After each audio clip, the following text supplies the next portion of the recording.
রুজির মালিক হচ্ছেন আল্লাহ, এই বিশ্বাসটুকু আপনাকে নিয়ে আসতে হবে। রুজির মালিক আল্লাহ, এই ব্যাপারে বিস্তারিত যদি আপনাকে বলি 1-2-3 ঘন্টা পার হবে। কারণ রুজির ব্যাপারে অনেক বই লেখা আছে, আপনারা পড়ে শুধু দেখবেন, আমি ওই দিকে গেলাম না। তাহলে আমাকে প্রথমত আগে ঈমান মজবুত করতে হবে। যতক্ষণ পর্যন্ত ঈমান মজবুত না করব রে, ততক্ষণ পর্যন্ত আমার সিয়াম কবুল হবে না, হবে না, হবে না। আবার ঈমান আনরে কালেমা পড়িয়া পশ্চিমে তাকাইয়া দেখো বেলা যাই ডুবিয়া। আবার ঈমান আনরে, আবার ঈমান আনরে কালেমা পড়িয়া পশ্চিমে তাকাইয়া দেখো বেলা যাই ডুবিয়া। আবার ঈমান আনরে শিরকি আর কুফরিতে সমাজটা আজ ভরা, নানান তরিকাতে মানুষ ব্যস্ত দিশে হারা।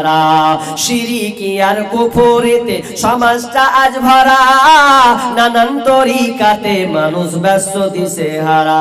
আরে যে যার পথে চললে মানে, আরে যে যার পথে চললে মানে কোরআন হাদিস ছাড়িয়া। আবার ঈমান আনরে কালেমা পড়িয়া পশ্চিমে তাকাইয়া দেখো বেলা যায় ডুবিয়া। আবার ঈমান আনরে, আবার ঈমান আনরে কালেমা পড়িয়া পশ্চিমে তাকাইয়া দেখো বেলা যায় ডুবিয়া। আবার ঈমান আনরে। তাহলে প্রথমত ঈমান মজবুত করুন। ভুল পথে আছেন, ছেড়ে দেন। 1 নম্বর শর্ত আল্লাহ, আর 1 নম্বর শর্ত হচ্ছে যে আপনাকে প্রথম প্রস্তুতি করতে হবে, ঈমান ঠিক করা লাগবে। নাম্বার 2, নিয়ত সহি করা লাগবে। নিয়ত বিশুদ্ধ করতে হবে। আপনাকে রুটিন তৈরি করে নিতে হবে, এই রমজান মাসটাকে কিভাবে অতিবাহিত করব, কিভাবে আমি পার করব, সময়টা কিভাবে আমি ব্যয় করব। এই জন্য আপনাকে প্রথমত নিয়াত নিয়ে আসতে হবে। ইন্নামাল আমালু বিন্নিয়াত, এটা অনেক হাদিস আছে, এটা কিন্তু অনেক বাপ বেঁধে দেওয়া আছে। তাহলে নিয়াতটা আপনাকে শুদ্ধ করতে হবে। প্রত্যেকটা আমল কিন্তু নিয়াতের উপরে নির্ভরশীল হবে। আল্লাহ সুবহানাহু ওয়া তাআলা বলেন, লাইয়ানাল্লাহু লুহুমুহা ওয়ালা দিমাউহা ওয়ালাকিন ইয়ানালুহু তাকওয়া মিনকুম। আল্লাহ সুবহানাহু ওয়া তাআলা বলেন যে আমি কোন আপনার কিনা গরু, আপনার কিনা রক্ত মাংস, এগুলো আমি আল্লাহ দেখি না। আমি মানুষটার অন্তর দেখি, তার অন্তরটা বিশুদ্ধতা আছে কিনা, তার মন থেকে কি বলে, তার অন্তর নিয়াতটা আমি দেখব। আমি দুনিয়ার কোনো কিছু বাহ্যিক দৃষ্টি আমি দেখতে চাই না। শুধু এখানে অর্থটা ওখানে লাগানো হবে না, তার মানে আপনাকে নিয়ত বিশুদ্ধ করা লাগবে। নিয়ত করেন যে আমি পুরো 30টা সিয়ামকে পালন করব সুন্দরভাবে, এবং কিভাবে কাটাবো এই পরিকল্পনাটা আগেই নিয়ে নেন, আগেই পরিকল্পনাটা টেনে নেন।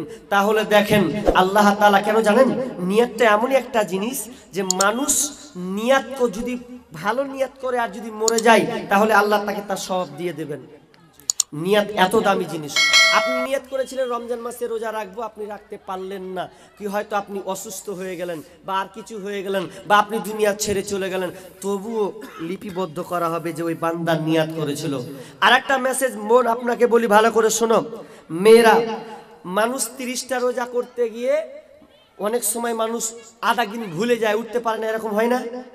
হয় কি হয় না? এরকম হয় যে 30টা রোজা করতে গেছি, হয়তো মিডিলে 15টা 20টা রাখতে রাখতে একদিন মা উঠতে পারেনি, আব্বা উঠতে পারেনি, কেউ উঠতে পারেনি, সকাল হয়ে গেছে। তো এখন কি করবেন খালা? ভাত রান্না শুরু করবেন নাকি? যদি এরকম হয়ে যায় যে আপনার সকাল 6টা হয়ে গেছে, 7টা হয়ে গেছে, সাহারির টাইম শেষ, আজান হয়ে গেছে, তাহলে তুমি কি করবে? নিয়াত কর। আগে বলেছি না যে নিয়ত করে রেখে ঘুমাতে হবে। তাহলে নিয়ত করে যখন তুমি ঘুমাতে যাবে, সকাল যদি হয়ে যায়, তাহলে তোমাকে আর রোজা ভাঙতে হবে না। তুমি সাহারি খেতে পাওনি, তবুও তুমি রোজা থেকে যাও, তোমার রোজা হয়ে যাও। আর যদি মনে করো যে আমি পারবো না, সাহারি খেতে পাইনি, আমি চলতে পারবো না, আমার কষ্ট হবে, তাহলে তুমি ছেড়ে দাও, পরে তুমি পূরণ করে দাও। আর যদি মনে করো যে আমি পারবো, থেকে যাব, তাহলে আপনি ওই রোজাটা ছাড়বেন না, ইফতার করবেন। কথা বুঝতে পেরেছেন? নিয়ত করে আপনাকে ঘুমাতে হবে যে আমি এই কালকে রাখবই এই নিয়ত। তাহলে নিয়তের ব্যাপারে অনেক কথা আছে, বললাম না। তাহলে 2 নাম্বার নিয়ত আপনাকে বিশুদ্ধ রাখতে হবে, নিয়ত পরিকল্পনা করতে হবে। নাম্বার 3 নাম্বার হচ্ছে ঘরটাকে আপনি একটা পার্সোনাল একটা এক্সট্রা জায়গা করবেন। কেমন জায়গা? যেই জায়গাতে যেন আপনি বসে বসে বসে বেশি করে তাসবিহ তাহলিল করতে পারেন, যেন আপনি বেশি করে নামাজ পড়তে পারেন। মা বোন একটা এক্সট্রা জায়গা করবেন। অথচ সমাজে দেখা যায় এক একটা মানুষের 4টা 6টা 8টা করে আপনার ঘর, সব কিচেন থেকে শুরু করে বাথরুম থেকে শুরু করে আপনার রান্নাঘর থেকে শুরু করে আপনার যতগুলো আছে সব কিছু মানুষ তৈরি করে, কিন্তু কোনো মুসলিমকে দেখতে পাবেন না যে একটা এক্সট্রা ঘর ইবাদত করার জন্য রাখা হয়েছে। নেই। ও 4 তলা বিল্ডিং আছে, অথচ আপনি দেখাতে পারবেন না বুক ফুলিয়ে যে একটা ইবাদত করার জন্য একটা এক্সট্রা ঘর। আপনি হিন্দুদের পাবেন, হিন্দুদের দেখবেন এক জায়গায় মূর্তি থাকে, ওখানে কাউকে ঢুকতে দিবে না। ওখানে ইবাদত করার জন্য ওটা মাবুদকে, ওদের দেবদেবীকে ডাকার জন্য ওটা এক্সট্রা ঘর। আপনি যতই মেহমান হন ওখানে আপনাকে যেতে দিবে না। কিন্তু আমরা মুসলমান হয়ে অনেক ঘর করেছি, 4 তলা 5 তলা বিল্ডিং, অথচ দেখেন অত পয়সাওয়ালা হওয়ার পরেও একটা সুন্দর ইবাদত ঘর নাই যে ওখানে বসে একটু নীরবে গিয়ে আল্লাহকে কাঁদবো। এক সবাই ঘুমিয়ে গেছে, সাইডে যাব আল্লাহকে ডাকবো, আল্লাহ এইভাবে কেঁদে। মানুষ যদি নির্জনে থাকে আর যদি আল্লাহর কাছে চায় তো অটোমেটিক তার চোখে পানি আসবে। কিন্তু লোক যদি থাকে ওর চোখ কান্না আসবে? আসবে না। এই জন্য পার্সোনাল ঘর করুন। রমজান মাস আসছে, যেমনই ঘর হোক আপনার এক্সট্রা কাপড় দিয়ে এড়িয়ে দেন। ওখানকে ভেবেলেন যে আমি ওই জায়গাতে আমি খালি আল্লাহ তাসবিহ তাহলিল করব, তাহলে আপনাকে কেউ ডিস্টার্ব করতে আসবে না। 3 নম্বর পদক্ষেপ। নাম্বার 4 নম্বর পদক্ষেপ আপনাকে নিতে হবে। 4 নম্বরটা হচ্ছে যে আপনাকে পাপ মুক্ত ঘর করতে হবে। পাপ মুক্ত আপনাকে ঘর, অর্থাৎ যেন ঘরটাতে পাপ জিনিস না থাকেন, এগুলোকে আপনাকে ছুঁড়ে ফেলতে হবে। আমি আয়াত হাদিস অত বলছি না, চটচট করে বলছি, আমি গুরুত্বের দিকে যাব। 4 নাম্বার কি বললাম বলেন তো, মনে আছে?